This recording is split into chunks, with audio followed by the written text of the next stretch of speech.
하나님의 말씀 출애굽기 33장 12절부터 23절까지 말씀입니다.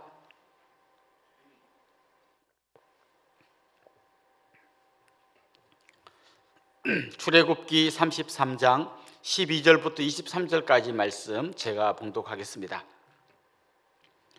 모세가 여호와께 아뢰되 보시옵소서, 주께서 내게 이 백성을 인도하여 올라가라 하시면서 나와 함께 보낼 자를 내게 지시하지 아니하시나이다. 주께서 전에 말씀하시기를 나는 이름으로도 너를 알고 너도 내 앞에 은총을 입었다 하셨사온즉 내가 참으로 주의 목전에 은총을 입었사오면 원하건대 주의 길을 내게 보이사 내게 주를 알리시고 나로 주의 목전에 은총을 입게 하시며 이 족속을 주의 백성으로 여기소서. 여호와께서 이르시되 내가 친히 가리라. 내가 너를 쉬게 하리라. 모세가 여호와께 아뢰되 주께서 친히 가지 아니하시려거든 우리를 이곳에서 올려 보내지 마옵소서. 나와 주의 백성이 주의 목전에 은총 입은 줄을 무엇으로 알리까? 주께서 우리와 함께 행하심으로 나와 주의 백성을 천하 만민 중에 구별하심이 아니니까. 여호와께서 모세에게 이르시되 내가 말하는 이 일도 내가 하리니 너는 내 목전에 은총을 입었고 내가 이름으로도 너를 알미니라.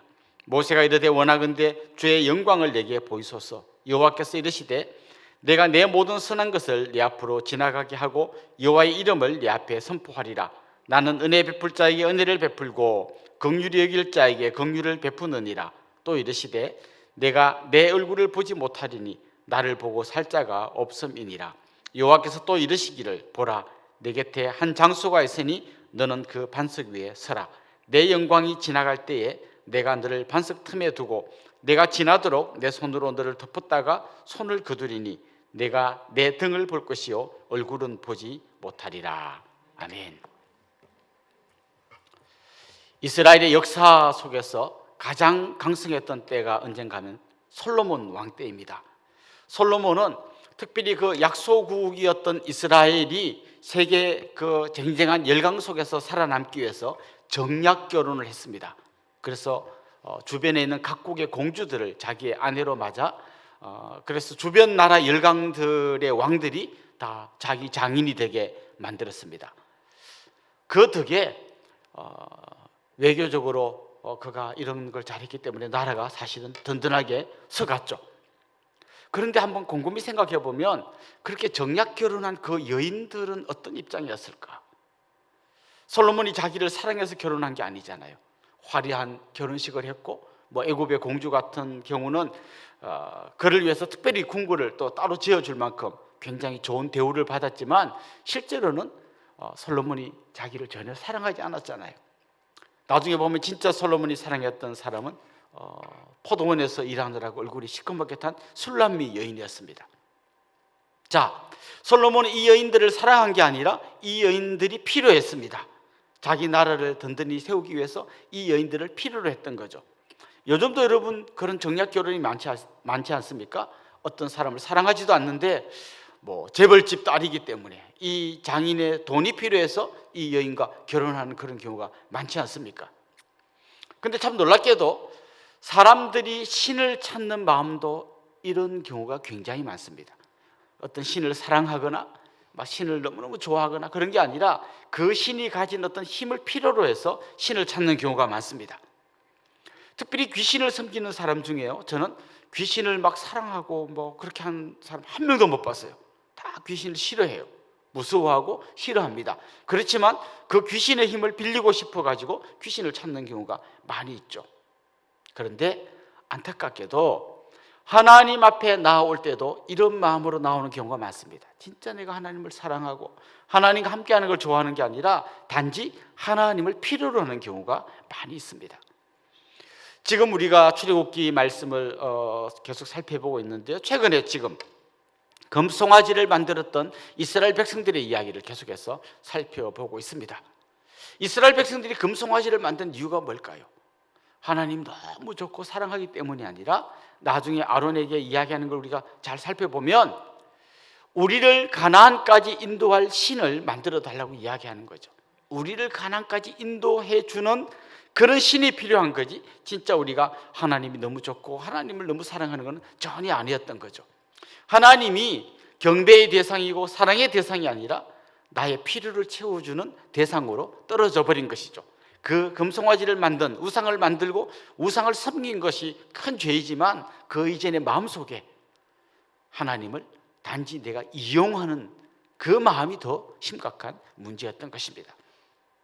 그들이 금송아지를 만든 이후에 그들을 다 멸하시고 하나님이 모세로부터 시작되는 새로운 민족을 세우겠다고 말씀하셨을 때 모세가 생명을 걸고 기도합니다. 하나님, 이 백성을 한번 용서해 주십시오.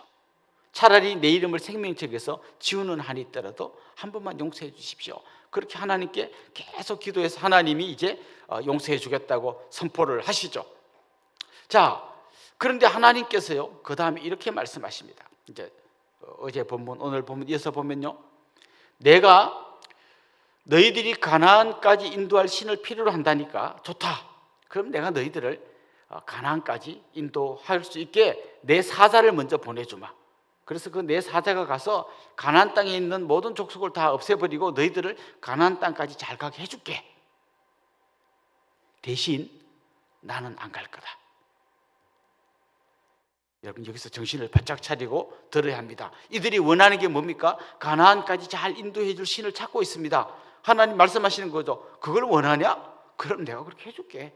그런데 나는 안 간다. 여러분, 진짜 우리가 하나님 앞에 나와서 기도하고 하나님 앞에 우리가 엎드릴 때 단지 내 필요를 얻기 위해서 기도한다면 하나님 앞에서 이런 소리를 들을 수 있습니다. 네가 원하는 게 그거냐? 그거 다 해주마. 근데 나는 안 간다. 그때 우리의 반응이 어떠해야 합니까? 뭐 하나님이 가시든 안 가시든 상관없습니다. 그것만 되면 됩니다. 그게 아니죠. 하나님 없는 성공은 성공이 아닙니다. 하나님이 함께하지 않는다면 저는 그런 거 필요 없습니다. 오늘 본문에 보면 모세는 그런 마음으로 계속해서 하나님 앞에 기도하고 있습니다. 하나님 같이 가주세요. 지금 기도하고 있습니다. 하나님 사실 용서를 선포했지만 아직 제대로 용서가 되지 않았다는 걸 그는 알고 있습니다. 하나님 앞에서 무릎 꿇고 중보의 기도를 올려드리고 있습니다. 오늘 그가 하나님 앞에 올려드리는 기도 제목이 크게 두 가지인데 첫 번째는 이겁니다. 나에게 베푼 은총을 우리에게 베풀어 주옵소서, 이거예요. 그러니까 모세에게 베푼 은총을 나 혼자 말고 이 백성, 이스라엘 백성 전체에게 좀 베풀어 주십시오. 이게 모세의 기도입니다. 12절 하반절에 보면 이렇게 말씀하고 있습니다. 주께서 전에 말씀하시기를 나는 이름으로도 너를 알고 너도 내 앞에 은총을 입었다 하셨사온지요. 이거 하나님 모세에게 이야기한 겁니다. 모세야, 나는 너를 이름으로도 알고 있다. 그리고 너는 내 앞에서 은총을 입은 사람이다. 이렇게 하나님 말씀해 주셨다는 거죠. 여기 이름으로도 너를 알고, 이건 무슨 뜻인가 하면요, 그 당시에 이게 어떤 관용적인 표현입니다. 애굽에 종들을 많이 거느리고 있는 주인이 있는데요, 그 중에 특별한 종이 있어요. 주인의 인장, 주인의 그 중요한 도장을 관리하는, 주인이 정말 모든 걸 믿고 맡기는 종이 있습니다. 그 종을 부를 때 이름으로도 아는 종이라고 불렀다고 해요. 그러니까 지금 모세가 하나님 앞에서 기도하면서 하나님 옛날에 저보고 나는 이름으로도 너를 안다고 말씀하셨잖아요. 그 말은 그만큼 모세를 신뢰하고 인정해 주신다는 뜻이죠. 그리고 또 이렇게 말합니다. 주님, 지난번에 저보고 제가 주님 앞에서 은총을 입었다고 말씀하셨잖아요. 그러니까 자기가 하나님 앞에서 얼마나 사랑받고 은총을 받은 자인지를 이야기합니다.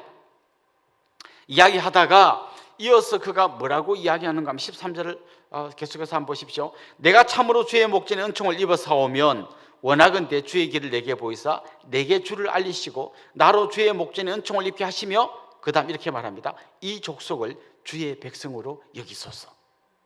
하나님은 지금 이스라엘 백성 전체에게 내 이름으로도 너희를 안다 이렇게 말씀하지 않고 모세 한 명한테 한 말이거든요. 모세 한 명에게 너는 내 앞에서 은총을 입었다고 말했거든요. 그런데 모세가 이렇게 말하는 거죠. 하나님, 제가 은총을 입었다면 이 백성을 주의 백성으로 여겨주십시오. 이렇게 말하는 거죠. 이런 것 같습니다. 집이 가난한 초등학생이 신문 배달을 막 하고 있는데 그 호떡을 굽는 아줌마가 보니까 자기도 뭐 넉넉한 형편은 아니지만 그 어린 것이 그래도 뭔가를 하겠다고 막 뛰어다니는 걸 보니까 너무 기특한 거예요. 그래서 꼬마야 이리 와봐라. 호떡 하나 먹고 가라. 그리고 너 지나가다가 언제든지 배고프면 하루 몇 번도 괜찮으니까 언제든지 배고프면 와서 여기 와서 호떡 먹어라. 내 돈 안 받을게. 그래서 아줌마 감사합니다. 호떡 먹고 갔어요. 근데 한 며칠 있다가 걔가 또 나타났습니다. 아줌마 저 왔어요. 언제든지 배고프면 오라고 해서 왔어요. 잘 왔다. 근데 얘는 제 동생이에요. 얘도 호떡 좀 주시면 안 돼요? 지금 모세가 이렇게 하나님 앞에 기도하고 있는 거예요. 호떡집 아줌마는 동생까지 이야기한 적은 없어요. 너 와서 먹으라 했는데 동생을 데리고 와가지고 내 동생도 같이 주시면 안 돼요? 이렇게 지금 이야기하는 거죠. 지금 모세는 자기가 하나님 앞에 은총을 입었다고 했는데, 자기가 내가 너 이름으로 너를 안다고 했는데, 하나님 제가 그렇게 은총을 입었다면 저뿐만 아니라 이 족속도 하나님의 백성으로 좀 여겨주세요. 내가 받은 은총을 우리의 은총으로 바꾸는 기도를 그가 하고 있는 것입니다. 그는 계속해서 이야기합니다. 16절 한번 보십시오. 나와 주의 백성이 주의 목전에 은총 입은 줄을 무엇으로 알릴까? 어느새 그는 지금 나와 주의 백성을 같이 끼워 넣어서 우리가 하나님 앞에 은총 입은 걸 무엇으로 알릴까? 이렇게 말합니다. 그리고 이어서 이렇게 말합니다. 주께서 우리와 함께 행하심으로 나와 주의 백성을 천하 만민 중에 구별하심이 아니니까. 그는 하나님이 자기를 사랑하고 은총 입은 줄 알고 이제 이 백성을 주님의 백성이라고 이야기하고 나에게 베푼 은총을 우리에게 베푼 은총이라고 이야기합니다. 저는 이게 우리 성도들이 누릴 수 있는 특권이에요. 이렇게 간절하게 하나님 저 사랑하시는 거 감사합니다로 끝나는 게 아니라 저 사랑하시잖아요. 그렇다면 우리 엄마도 우리 아빠도 좀 구원해 주세요. 우리 아들도 좀 구원해 주세요. 하나님 내 어릴 때부터 40년 절친 아시죠? 이 친구도 제발 좀 하나님 구해 주세요. 이렇게 간절하게 하나님 앞에 나가서 엎드리는 것입니다. 혹시 여러분 이런 생각 안 드십니까? 정말 이렇게 백성을 위해서 간절히 중보해 주는 모세 같은 사람이 내 옆에도 하나 있으면 좋겠다. 막 생명을 걸고 기도하고 제발 이 사람 좀 챙겨주세요라고 말하는 이런 중보자가 내 곁에 있으면 좋겠다. 제가 소개해 드리겠습니다. 예수님이 바로 그런 분이십니다. 예수님은 우리를 위해서 우리의 모든 죄를 대속하기 위해서 하나님 앞에서 자기의 생명을 던져서 십자가에서 돌아가신 분입니다. 근데 그게 끝이 아닙니다. 로마서 8장에 보면 지금도 예수님은 하나님 우편에서 우리를 위해서 끊임없이 중보하고 계십니다. 우리가 그 예수님의 중보 덕분에 이렇게 날마다 든든하게 살고 있는 것입니다. 우리는 여기서 한 걸음 더 나아가야 합니다. 우리가 우리 곁에서 이렇게 우리를 중보해 주시는 예수님의 그 은혜로 이렇게 살아간다면 이 기도의 자리에서 우리도 또 다른 누군가를 위해서 같이 기도해야 되는 것이죠. 하나님, 내 친구, 우리 엄마, 우리 아빠, 하나님 이렇게 말씀하셨잖아요. 분명히 사도행전에 나오잖아요. 너와 내 집이 구원을 얻으리라고 했잖아요. 그렇다면 하나님, 저뿐만 아니라 우리 집안도 좀 구원해 주세요. 우리 가족들 좀 하나님 구원해 주세요. 그들의 마음을 움직여 주세요. 이렇게 간절히 기도하며 나올 필요가 있습니다. 나에게 베푸신 은총을 우리에게 베풀어 달라고 기도하는 것이죠. 사실 성도는 그런 존재입니다. 자기가 속한 공동체를 위해서 기도하는 사람이에요. 그래서 여러분의 가정을 위해서, 여러분이 속한 여러분의 교회를 위해서, 여러분이 속한 여러분의 나라를 위해서 기도해야 되는 거예요. 엘리사가 이제 병이 들어서 죽으려고 할 때 그 당시에 이스라엘의 왕이었던 요아스가 찾아와서 이렇게 말했습니다. 내 아버지요, 아버지요, 이스라엘의 병거와 마병이요. 엘리사 한 사람이 이스라엘의 병거였고 이스라엘의 마병이었어요. 이스라엘이란 나라가 그 수많은 군사들 때문에 지켜지는 게 아니라 기도하는 한 사람, 자기 한 명에게 베푸르신 은총을 이 민족 전체에게 베풀어 달라고 간절히 기도했던 엘리사라는 한 사람 때문에 나라가 든든히 서가고 있었다는 거예요. 우리 그런 기도해야 돼요. 하나님, 정말 기도하는 우리 성도들을 봐서라도 이 민족을 좀 살려주십시오. 이 나라를 좀 구해주십시오. 그렇게 기도해야 되는 거예요.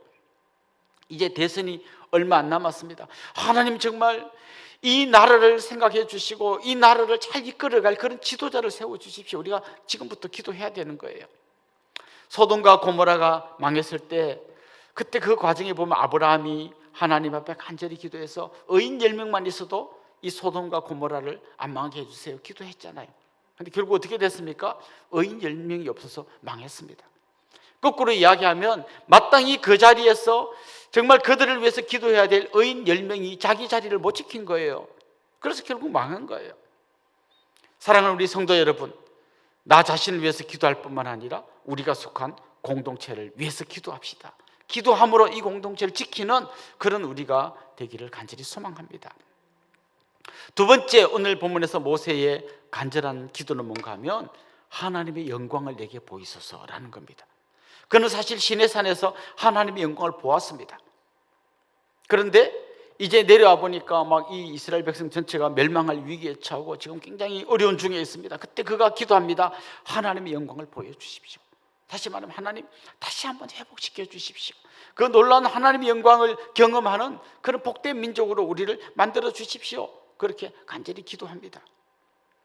그때 하나님께서 그의 기도를 들어주십니다. 네가 내 얼굴을 보기는 힘들 거야. 내가 지나가고 나면 그 영광을 뒤에서 잠깐 볼 거야. 이렇게 말씀해 주십니다. 이건 신인동형적 표현이라고 그래요. 뭔가 하면 하나님이 우리가 이해하기 쉽도록 말씀을 해 주시는 거예요. 하나님 얼굴이 따로 있고 등이 따로 있는 게 아니라 하나님의 그 영광을 다 볼 만큼 우리가 그런 수준이 안 되는 거죠. 그 영광이 한 자락만 봐도 그 은혜에, 그 감격에 우리는 살아갈 수 있다는 것이죠. 저는 이게 바로 회복을 위해서 기도해야 될 또 우리의 기도 제목이라고 생각해요. 코로나 때문에 많은 사람들이 제대로 예배를 드리지 못합니다. 이제 막 마음이 다 식어버렸습니다. 나도 모르는 사이에 하나님으로부터 너무나 멀리 떠나온 것 같은 그런 상황입니다. 이제 우리 기도해야 됩니다. 하나님 다시 한번 그 예배의 영광을 우리에게 회복시켜 주십시오. 정말 하나님께서 임재하시고 능력으로 역사하시는 그런 감격의 예배를 회복시켜 주십시오. 다시 한번 우리가 하나님의 영광을 보게 해 주십시오. 우리가 다락방으로 모일 때, 주일 예배로 또 하나님 앞에 드릴 때, 때로는 환경이 되지 않아서 집에서 그냥 인터넷으로 예배 드릴 때 하나님 그곳에 임재하여 주시고 능력으로 역사하여 주시고 우리의 삶을 변화시켜 주십시오. 정말 우리 두 사람이 인터넷으로 드리는 예배이지만 이 예배 중에 하나님이 임재하여 주셔서 우리의 상한 마음을 치유하여 주옵시고 우리의 완악한 마음을 깨트려 주시옵고 때로는 우리의 육체의 질병을 낫게 해주시고 우리를 새롭게 해주십시오. 하나님의 영광을 보게 해주십시오. 우리 그런 기도해야 합니다. 사랑하는 성도 여러분, 정말 위기 가운데 빠졌던 이스라엘을 자기 어깨에 짊어지고 생명을 걸고 기도했던 이 모세의 모습을 보십시오. 뿐만 아니라 자기의 생명을 십자가에 내주시면서까지 우리를 중보하셨던 그 예수 그리스도의 은혜를 생각해 보십시오. 이제 그 주님의 발자취를 따라가는 우리도 또 다른 누군가를 위해서 하나님 앞에 이렇게 간절히 기도해야 될 줄로 믿습니다. 그때 하나님께서 우리에게 은총을 베풀어 주셔서 정말 우리의 작은 기도를 통하여 우리의 가정을 살려주시고 우리 교회를 지켜주시고 회복시켜주시고 그리고 또 이 나라를 지켜주실 줄로 믿습니다. 그런 기도의 자리로 나아가시는 여러분들이 될 수 있기를 주님의 이름으로 축원합니다. 기도드리겠습니다. 하나님 아버지, 오늘 이 아침에도 하나님의 그 은혜의 보좌 앞에 나와 엎드립니다. 약한 우리이지만 우리를 긍휼히 여겨주시고 너무나 사랑해 주시는 그 주님의 은혜를 알기에 이 시간 담대히 은혜의 보좌 앞에 나아가 기도합니다. 주님, 저에게 은혜를 베풀어 주실 뿐만 아니라 우리 가정을 구원해 주옵소서. 우리 공동체를 구원해 주옵소서. 우리 교회에 다시 한번 하나님의 영광을 회복시켜 주시옵소서. 하나님, 이 민족을 불쌍히 여겨 주옵시고 이 나라를 구해 주시옵소서.